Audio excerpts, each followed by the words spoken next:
ചിലപ്പോൾ ഞാൻ അനുവിന്റെ അടുത്ത് പറയും, അനു ചേട്ടന്റെ കൂടെ മാസത്തിൽ ഒരിക്കലെങ്കിലും പോയി ഒന്ന് കാണാൻ പറ്റിയിരുന്നെങ്കിൽ എന്ന് ഞാൻ ഇങ്ങനെ പറയും. ചേച്ചി പറയും എന്റെ ചേട്ടൻ ഉണ്ടായിരുന്നെങ്കിൽ എന്നൊക്കെ.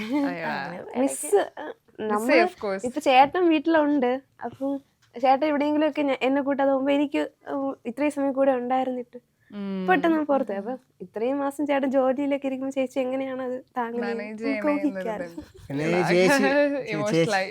ചേച്ചി നിന്ന് പറയും, ചേട്ടനെ വിളിച്ചിട്ട് പറയണ ഒരു മാസം കഴിഞ്ഞിട്ട്, അല്ല ചേച്ചി ഇങ്ങനെ ചേട്ടനെ വിളിച്ച് ചേട്ടാ ഞാൻ ഇതുപോലെ ഒരു മാസത്തിൽ വന്ന് ഞാൻ കാണട്ടെ ചേട്ടനെ എന്ന് പറയും. അപ്പം ചേട്ടൻ പറയും വേണ്ട വരണ്ട. അപ്പോൾ ഞാൻ അത് കഴിഞ്ഞിട്ട് ഇതിപ്പോൾ ഞാൻ കേട്ടെന്ന് വെച്ചു, കേട്ട് കഴിഞ്ഞിട്ട് ഞാൻ കുറച്ച് കഴിഞ്ഞ് ചേട്ടനെ വിളിച്ച് ഇന്ന് ചേട്ടാ വന്ന കുഴപ്പമൊന്നും ഒരു മാസത്തിൽ ഒരിക്കലും ചേച്ചി ഒന്ന് വന്നിട്ട് പോണ കുഴപ്പമില്ല, വന്നിട്ട് പോയിട്ട് ഞാൻ ഇവിടെ നിൽക്കണ്ടേ, പിന്നെ എനിക്കത് പറ്റൂല, എനിക്ക് പറ്റൂല, ഒന്നാ എൻ്റെ പിള്ളേരെ കാണാതിരിക്കാന്ന് പറഞ്ഞ് പിള്ളേരെ കാണാതിരിക്കാൻ പറ്റൂല, അങ്ങനെയൊക്കെയുള്ള കാര്യങ്ങളൊക്കെ ഭയങ്കരമായിട്ട് പറയും. അപ്പൊ എനിക്ക് അതിന് ഭയങ്കര, എനിക്ക് എന്താ പറയാ, ഭയങ്കര സങ്കടം തോന്നും.